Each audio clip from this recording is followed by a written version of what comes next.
Hello, I'm Jack Fink. You're watching Eye on Politics on CBS News, Dallas-Fort Worth.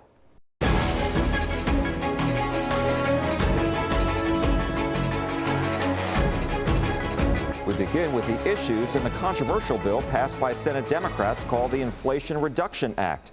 Vice President Kamala Harris cast the deciding vote as all Republicans voted against it.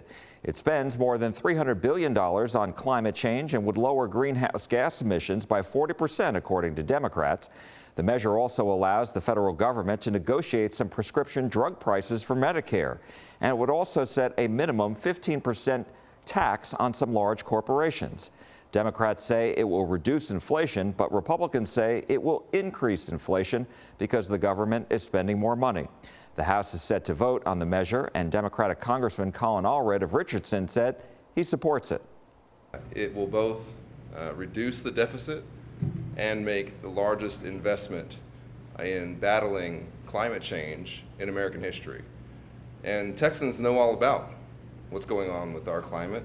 We've faced more extreme weather events in recent years than any time in recorded memory, whether it's the storm and the freeze that sent us back to the Stone Age in part because of the incompetence of our state leaders, or Hurricane Harvey, or the record droughts and heat that we're seeing right now. We have to make these investments. But it will also lock in, and for the first time ever, allow us to control the cost of prescription drugs. This is the power for Medicare to negotiate prescription drugs. Is something I've been pushing for since I came to Congress. That is in this package. It also extends some of the subsidies for the Affordable Care Act for folks getting health insurance through the individual markets that will keep their costs down. So this is going to lower costs for Americans, help us combat inflation, but also help us save the planet. And so I think it's a good deal. Texas Senator Ted Cruz was among the Republicans who voted against the bill. It's a terrible bill, and the title, I will say, is something directly out of George Orwell. Because the reason we have inflation, the reason we have prices skyrocketing, the reason gas prices are so high is because the Democrat policies of out-of-control spending and out-of-control debt. And so their solution is more out-of-control spending, and on top of that, higher taxes too. It's literally like taking a bonfire and pouring gasoline on it. It makes the problems worse. If you look at this bill, what the Democrats are trying to do, it's going to hurt small businesses, it's going to hurt manufacturers, it's going to hurt working men and women across this country. You look at the different elements of this bill. One, they have a tax on businesses that takes away the ability to deduct for investments in new equipment and new machinery. That hammers manufacturing. The projections are that 50% of the harms from this taxes fall upon manufacturing, upon blue-collar jobs. Look, if there's a plant in Dallas that is thinking of maybe putting an additional line to make more cars or make more trucks, right now they can expense that investment, which means the tax code incentivizes them to create more jobs, to generate more productivity. The Democrat bill disincentivizes that, and it will result in a lot less investment, a lot fewer jobs. On top of that, there's an element in this bill that is designed to sneak in a backdoor overturning of the Supreme Court's recent decision, West Virginia versus EPA, to give the EPA the power to regulate and put billions of dollars of costs on small businesses and manufacturers across this country. Not only that, Jack, there are a bunch of new fees and taxes on oil and gas in particular. So if you're ticked off at how much you're paying at the gas pump, guess what the Democrats want to do? They want to jack it up even more and have you spend even more. And to top all of it off, this bill also proposes 87,000 new IRS agents. And let's be clear, those agents are not there to go after the billionaires, to go after the giant companies. They're there to go after small businesses. They're there to go after families. And I have crisscrossed the state of Texas. I've crisscrossed the country. I've never encountered a Texan who says, what we really need is 87,000 more IRS agents. That is a desire of big government Democrats to send IRS agents like locusts to hammer Texans and Americans. I think it's a terrible idea. Many political analysts are waiting to see what impact, if any, the issue of abortion will play this November. Voters in Kansas, a Republican-leaning state, voted against changing protections for the procedure in their state's constitution. It's the first statewide ballot measure since the Supreme Court overturned Roe v. Wade in June. Here in Texas, a new law banning most abortions except to save the life of the mother is set to take effect August 25th. We asked Senator Cruz and the Democratic nominee for the 30th Congressional District in Dallas, Jasmine Crockett, what the vote in Kansas could mean for elections in Texas this fall. The idea that under no circumstances you have access to reproductive health in the form of an abortion is so extreme that we saw this pushback from a very red state. Well, I'm hoping that Texas does the exact same thing and surprises the world with pushback against our governor. Kansas is a red state, and so Texas, the trigger law is already set to go into effect August 25th. But how concerned are you that it may backfire on Republicans in November? Listen, I believe what's going to happen in November, I think we're going to see not just a red wave, but a tidal wave. Senator Cruz was in Dallas Friday to address the Cpac convention where thousands of conservatives gathered at the Hilton Anatole Hotel. Democrats condemned the appearance there by Hungarian Prime Minister Viktor Orban, who they call authoritarian and who recently complained Europe was becoming mixed race. Republicans are putting on one of the most grotesque displays of far-right ideology that we have ever seen, that Texas has ever seen. There's some irony to that, given what's happened to the Democrat Party in Washington. You know, I think about 5 years ago. 5 years ago in the Senate, there was one open socialist in the Senate. That was Bernie Sanders. He admitted he was a socialist. None of the other Senate Democrats would say that they were socialists. Today, Joe Biden's top priority is passing Bernie Sanders' socialist budget. Senator Cruz also discussed Uvalde and explained why he believes key Republican candidates will win in November. I'll make a prediction right now. I think South Texas is going to turn red this year. How many congressional districts? I think we could win 3. There are 3 seats in South Texas, all of which have been historically Democrat for over 100 years. We just had a special elections a few weeks back in a seat that runs along the Gulf Coast from just south of Corpus Christi all the way down to Brownsville. That is a seat, it's the second most Hispanic district in the entire country. It's a seat that hasn't been Republican since 1871. And in that special elections, the voters elected a Republican, an Hispanic woman, Mayra Flores. I endorsed her, I campaigned for her. I think we're going to see Mayra win. I think we're going to see Cassie Garcia win. I think we're going to see Monica de la Cruz win. And to have 3 Republicans represent the entirety of the Rio Grande Valley, all Hispanic women, that is a generational shift. Those districts have not had Republicans representing them for 100 years. And the reason for that shift is the policies of the Democrats have gotten so extreme. I spend a lot of time on our southern border. You can't see the chaos of our southern border, the 3.5 million people who've crossed illegally under Joe Biden.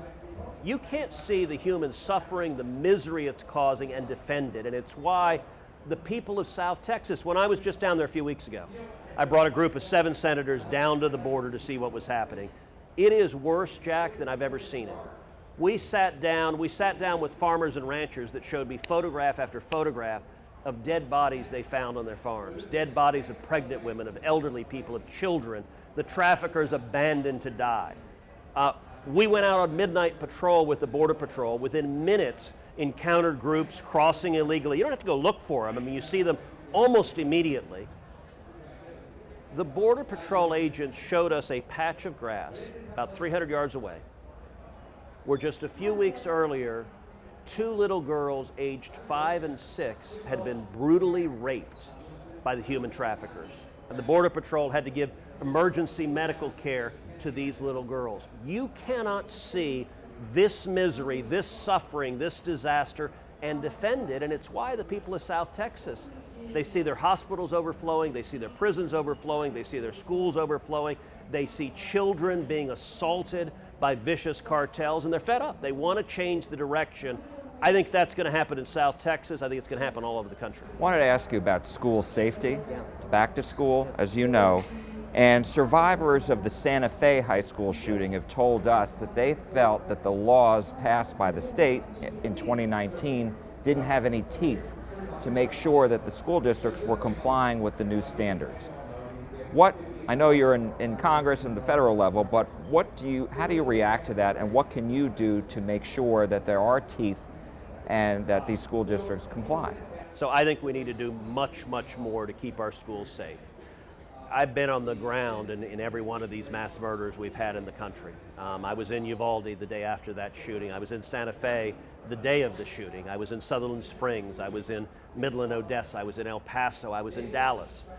We've seen too many of these. It is horrific, and we need to stop them. And we need to focus on, all right, what policies actually will stop deranged lunatics from carrying out mass murders?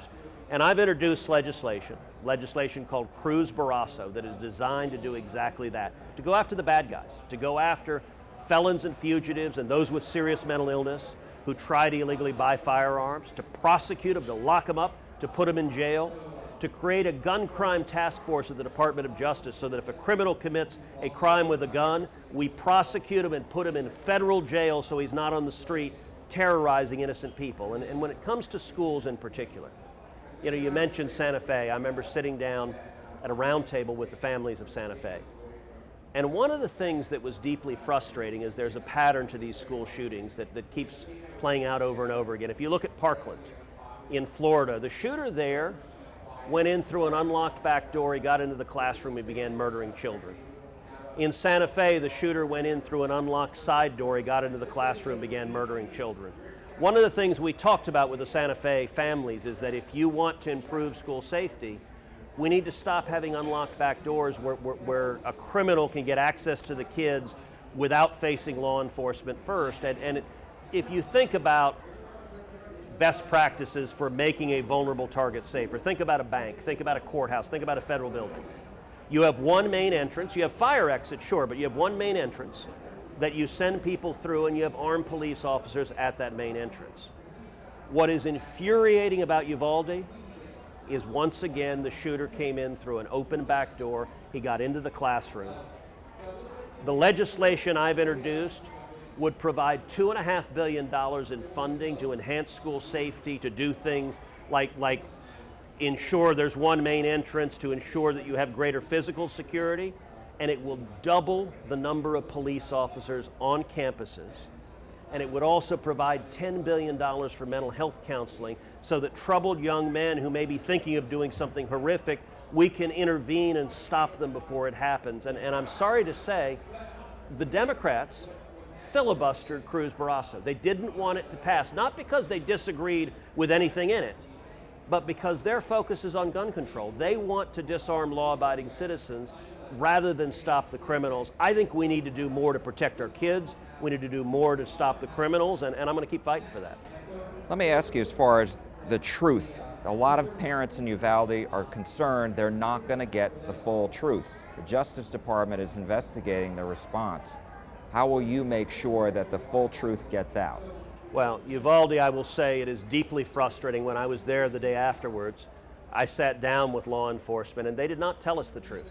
They did not tell us the truth the day after the shooting. In fact, almost every single thing they described that had happened turned out to be false. So they lied to you? I was sitting at the table. I was sitting there with Greg Abbott and John Cornyn, and everything they said about that day proved false. You look at the report of what happened in Uvalde, that you had hundreds of law enforcement officers, that they stayed there 77 minutes before they went into the classroom. They're hearing that lunatic murder children, and they didn't go into the classroom. It is utterly unacceptable. There is no good law enforcement explanation. They had a ballistic shield within 15 minutes of being there. They should have breached, and they should have breached immediately to stop an active shooter. That is any common sense law enforcement protocol. When you have an active shooter, you breach to protect the innocent.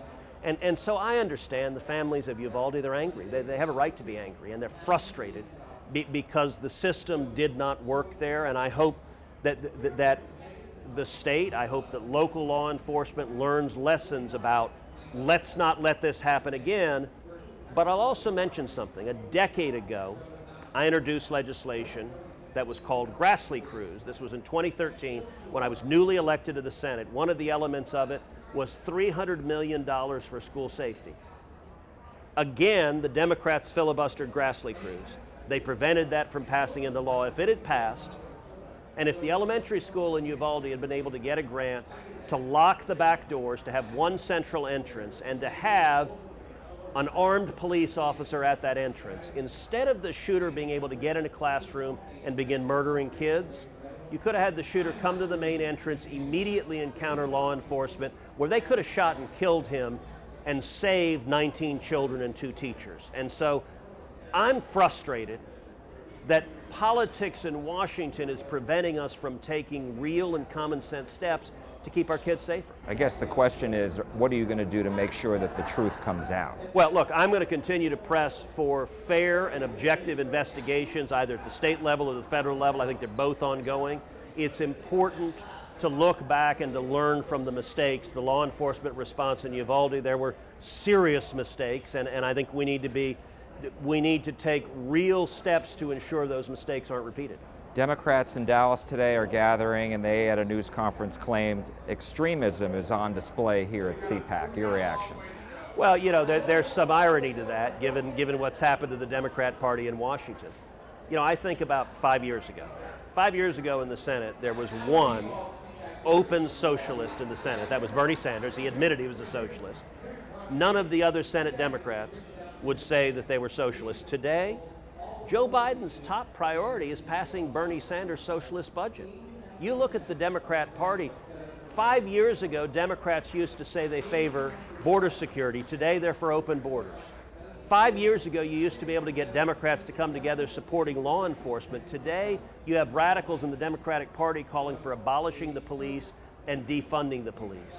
And so when it comes to extremism, there's a reason that so many young people, so many Hispanics, so many African Americans, so many suburban moms are moving away from the Democratic Party and coming Republican, because they're looking at this angry, woke, censoring, radical leftist party. They're saying, that ain't me.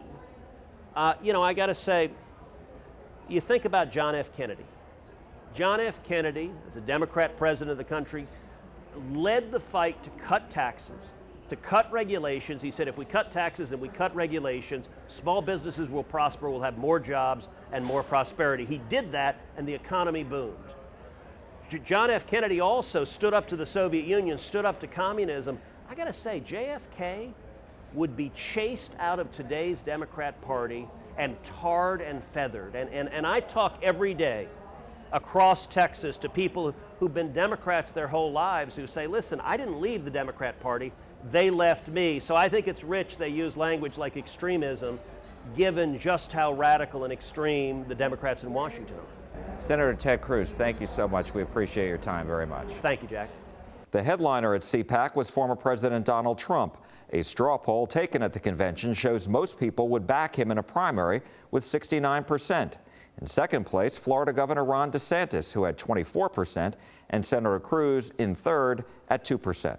Without Trump on the list, Governor DeSantis won the straw poll with 65%. Donald Trump Jr. came in second with 8%, and Cruz in third at 6%.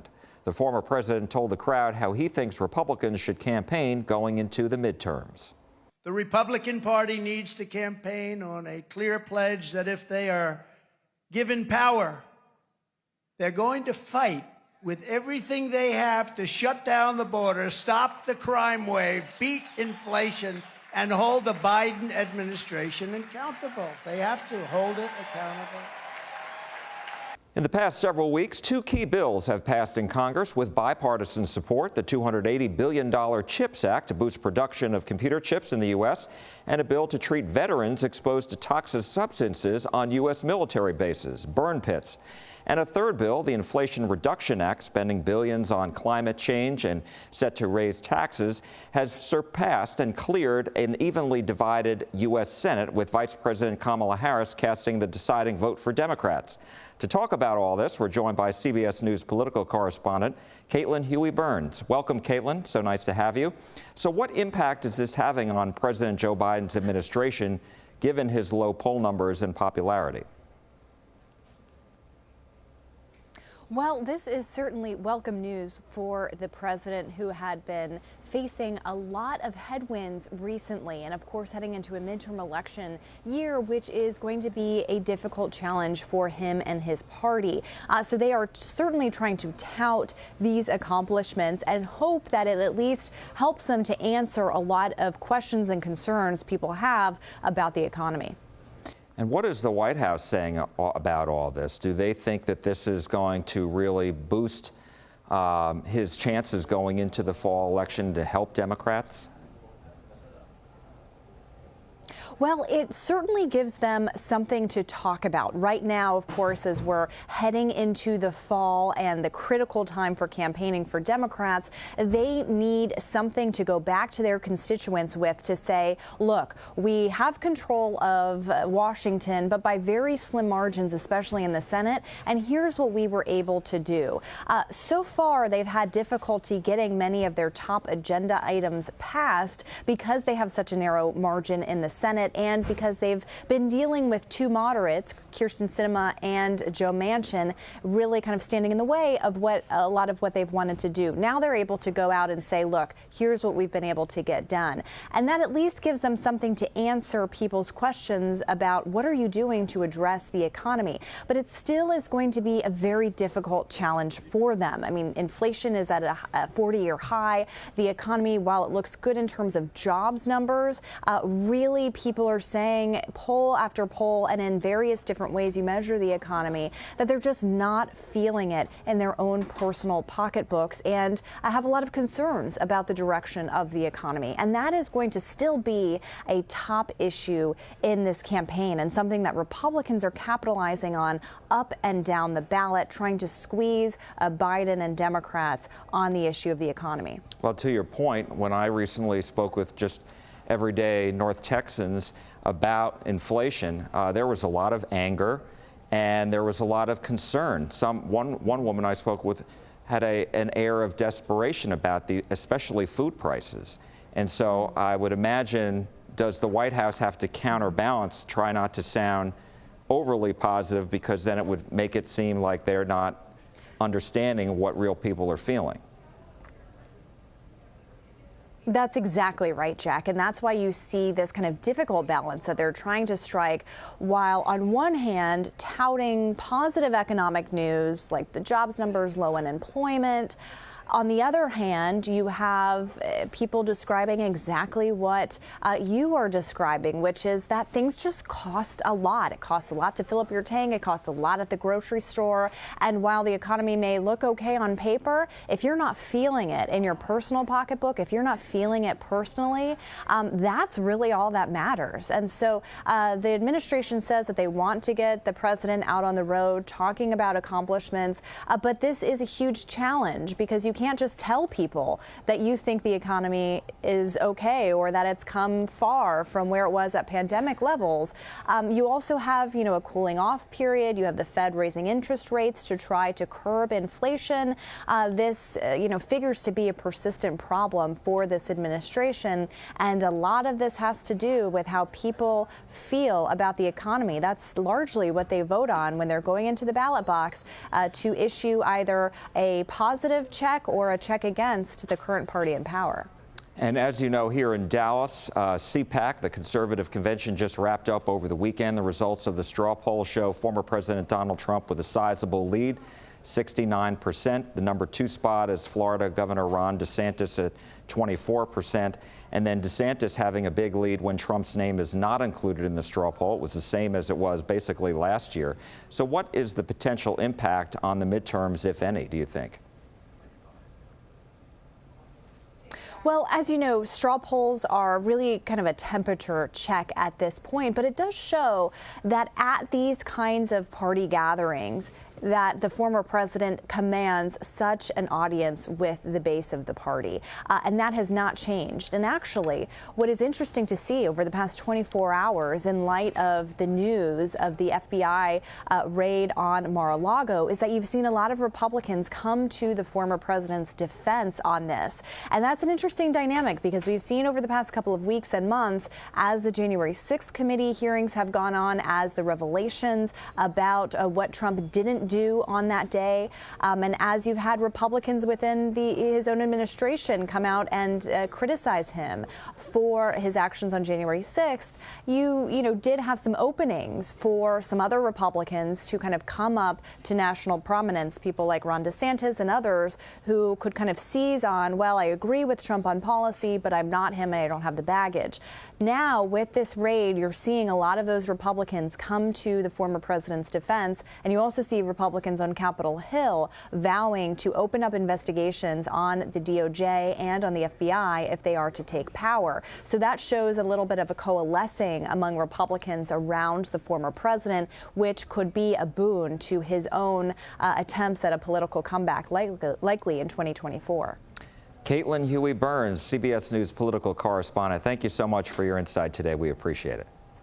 Like leaders in many North Texas cities, Frisco's mayor and council members are considering next year's budget. We asked Mayor Jeff Cheney about their efforts to give homeowners a break on their property taxes, plus economic development and school security.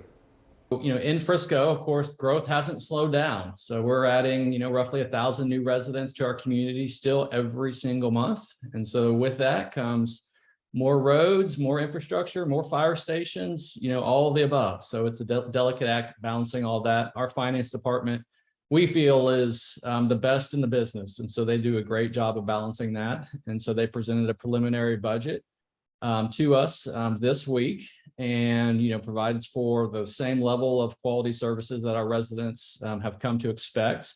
But we're also hearing from our residents of concerns of rapidly rising property values. And so we really sharpened our pencils this year and really wanted to bring some homeowner relief. And so we've increased our homestead exemption.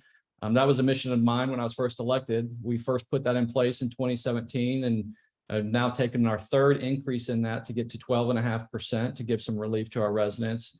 And we also implemented our first senior tax freeze, to really help our residents that are on fixed incomes.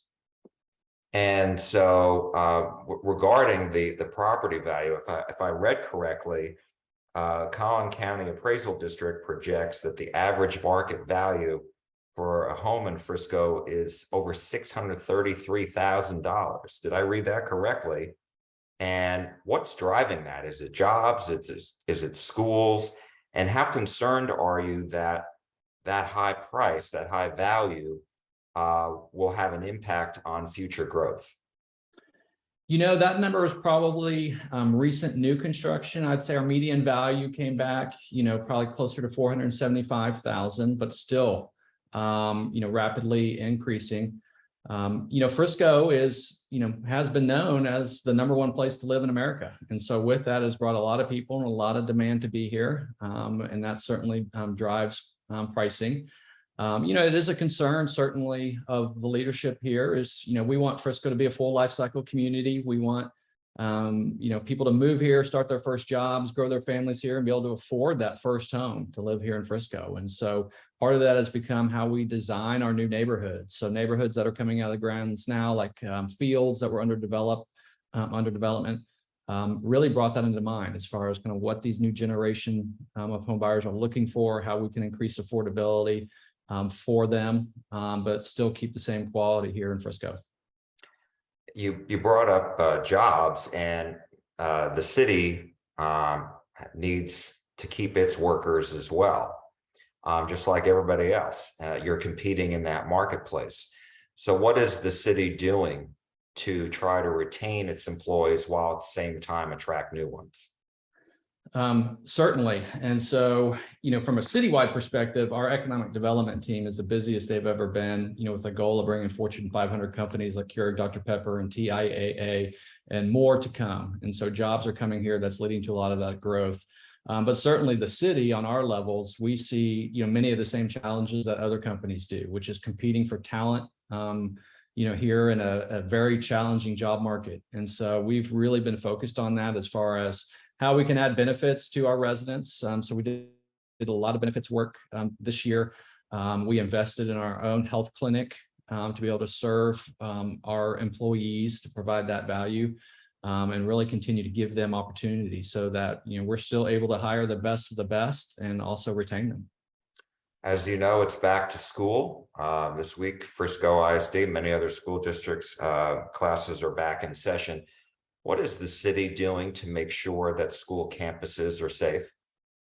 This is something that the city and the school district have always been proactive about, making sure we have investment in SRO officers.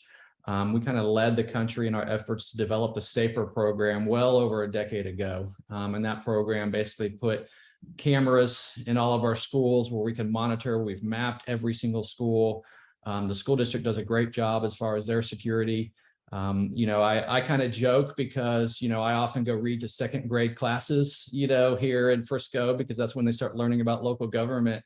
And even the mayor has to have his ID checked, scanned before he enter. And they always apologize, but I certainly tell them, no, I'm thankful that you do that because we want to make sure that every one of our campuses is safe. And just on the tune of public safety, just in the rest of the community, how is crime? Have you seen any large increases in crime with the rise in population? We were proudly named the safest community in America. Chief Shulson and his team do an amazing job.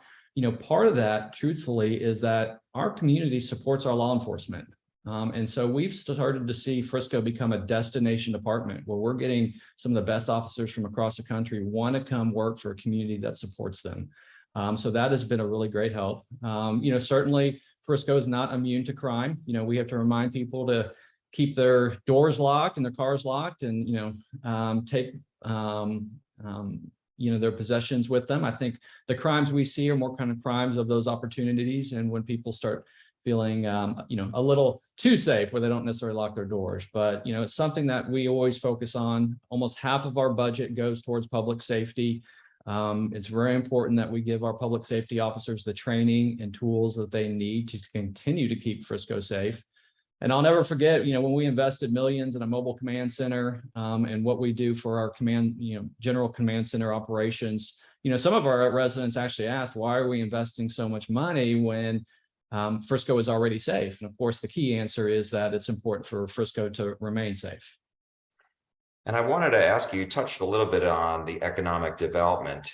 Certainly, the PGA in Frisco is coming along, the Fields development, I think, which also attracted a Ritz-Carlton to the city. You've got Hall Park expanding, the Star with that new business moving in with the teachers. And so talk to me a little bit about what else is coming. What haven't we heard about?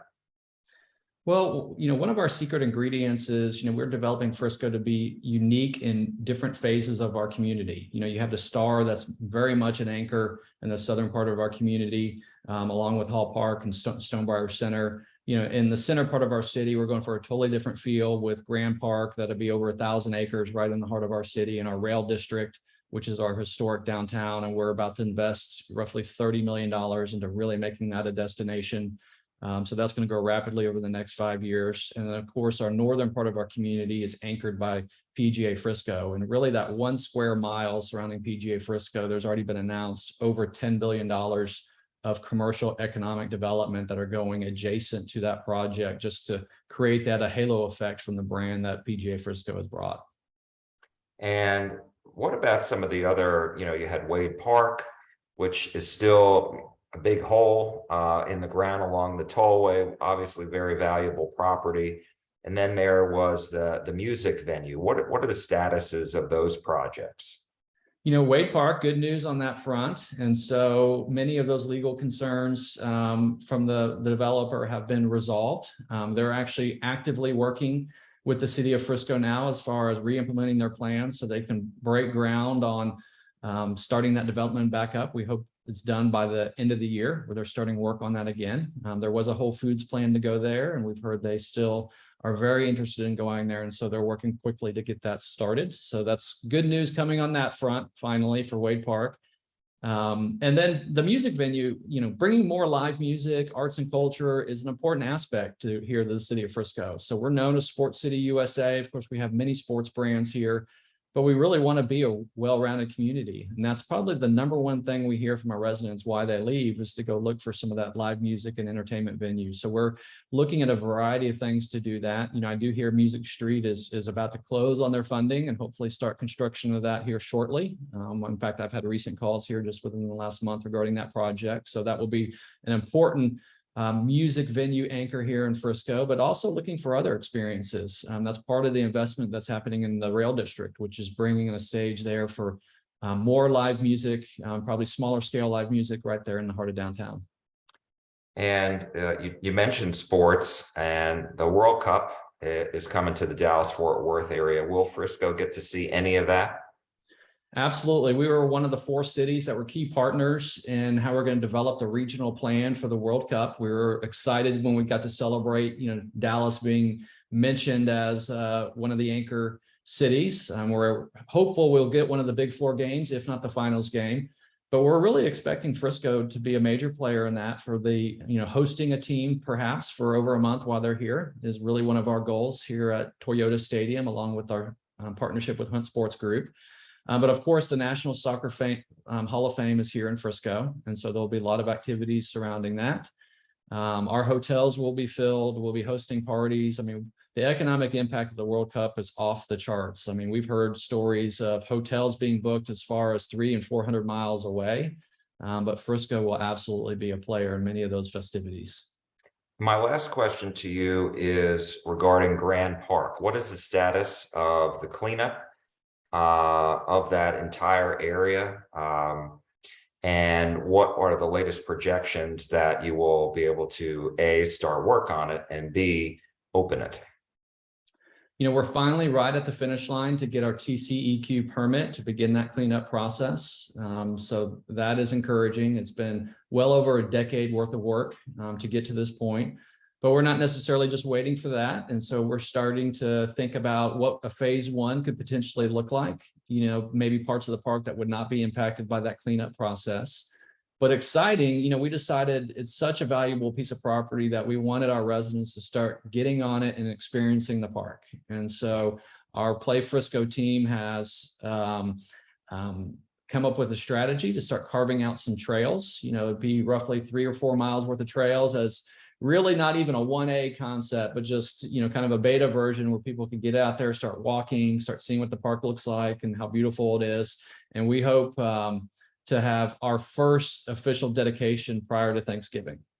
And I should ask you, really, just to give people an idea of what the city's vision is of Grand Park. It's along the Dallas North Toll Road, bordered by Legacy and also Stonebrook Parkway and Cotton Gin. So what is the city's vision for that ultimately? Yeah, I mean, this is prime real estate right in the heart of Frisco, and the city has basically committed to reserving that as a park. So 1,000 acres, to put that in scale, that's actually larger than Central Park in New York. Central Park in New York is roughly 850 acres. So this will be a generational park. It will be built over multiple phases, and the trail network that runs throughout the entire city leads back to Grand Park. So you could go to Grand Park, get on a bike, and then decide that day where you wanted to go, what part of the city. It will be all connected and all roads will lead there. All right, Frisco Mayor Jeff Cheney, thank you so much for providing all of us an update on what's going on in Frisco. We appreciate it. My pleasure. That's all for Eye on Politics this week. I'm Jack Fink. Thank you for joining us. You're watching CBS News, Dallas-Fort Worth.